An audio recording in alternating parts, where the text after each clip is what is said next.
तुंबाडची मंजुळा आता मी आहे आणि तू आहेस. मंजुळे पदर नीट खोचून घे ग बाई. कोकणातील एका गावात घडणारी रंजक कथा मांडणाऱ्या विविध कोरगावकर दिग्दर्शित तुंबाडची मंजुळा या मराठी चित्रपटाची सध्या सर्वत्र चर्चा पाहायला मिळत आहे. या चित्रपटात दिग्गज कलाकारांसह लोकप्रिय कंटेंट क्रिएटर अथर्व रुके सुद्धा झळकला आहे. मात्र तुंबाडची मंजुळामध्ये कंटेंट क्रिएटर अथर्व रुकेची एंट्री कशी झाली? अथर्वसारख्या कंटेंट क्रिएटर्सच्या एंट्रीमुळे मराठी चित्रपटसृष्टीला वेगळं वळण कशा प्रकारे मिळेल याबाबत लोकमत फिल्मीशी बोलताना तुंबाडची मंजुळा या चित्रपटातील कलाकार नेमकं काय म्हणाले पहा. माझा प्रश्न विविध सरांना आहे.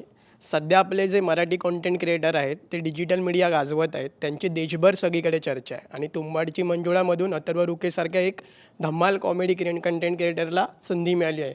जर अशाच प्रकारे मराठी कॉन्टेंट क्रिएटरला मुख्य प्रवाहात म्हणजे आपल्या चित्रपटांमध्ये संधी मिळाली तर मराठी चित्रपटसृष्टीसाठी हे कशा प्रकारे वेगळं वळण ठरेल?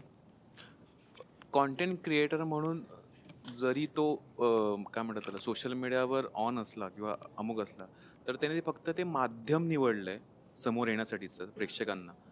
आणि मला असं वाटतं की ते माध्यम असो चित्रपट माध्यम असो हे दोन्ही वेगवेगळे माध्यम असले तरी कलाकार असतो. तो कलाकार त्याच्या पद्धतीने कला मांडत असतो. आणि अथर्व रुकेबद्दल सांगायचं झालं ना तर मला खरंच माहिती नव्हतं तो कॉन्टेंट क्रिएटर आहे. आधी ह्या सिनेमाला कास्ट व्हायच्या आधी मला ह्या सिनेमाचं जे कास्टिंग केलं युगंधर देशपांडेने, कारण एक मनात एक कॅरेक्टर उभं होतं बारीक पातळ असा काहीतरी एक विचित्र मुलगा जो थोडासा म्हणजे लोकांनी त्याला येड्यात काढलेला आहे. सो त्यावेळी त्यांनी मला एक रील पाठवली अथर्वची आणि मला ते आवडलं त्या क्षणाला. मात्र मी म्हणालो होतो की ऑडिशन घेणार, त्याची वर्कशॉप घेणार आणि त्याचे प्रॉपर ऑडिशन झाली आहे 2 वेळा, त्याचे प्रॉपर वर्कशॉप झालेत आणि नंतर तो कास्ट या सिनेमामध्ये झाला आहे. सो मला असं वाटतं की कॉन्टेंट क्रिएटर आणि अमुक तमुक ह्यांचं डिफरन्शिएट न करता तो एक कलाकार आहे, आर्टिस्ट आहे आणि त्याने त्याचं एक माध्यम निवडलं आहे. एवढंच एक मला इन्फ्लुएन्सरबद्दल मी थोडं ॲड करेन ह्याच्यामध्ये. मला असं वाटतं की अथर्वसारखी लोकं जर मराठी सिनेमात आली तर जेनझीला मराठी सिनेमाची ओळख होईल, जेनझीपर्यंत मराठी सिनेमा पोहोचेल. आणि मला असं वाटतं की जेनझीने ह्याच्या आधीचे पण मराठी सिनेमे पाहावेत, त्या निमित्ताने जेनझी पण आपल्याकडे वळेल. आणि माझी अशी खूप इच्छा आहे की मराठीमध्ये सुद्धा क्वर्क आहे, मराठीमध्ये सुद्धा फॅशन आहे, मराठीमध्ये सुद्धा ग्लॅमर आहे. हे जेनझीपर्यंत पोहोचून सिनेमा अजून यंग लोकांपर्यंत पोहोचून अजून ऑडियन्समध्ये भरच पडेल. वेगळ्या तऱ्हेच्या ऑडियन्स त्या निमित्ताने दरवाजे ओपन होतील असं मला वाटतं. अनेक अभिनेता अभिनेत्री दिग्दर्शक हे रील करतात, त्यांना कोणी विचारत नाही तुम्ही का करता. मग रील करणारा माणूस जर अभिनयाकडे आला तर त्यात हरकत काय?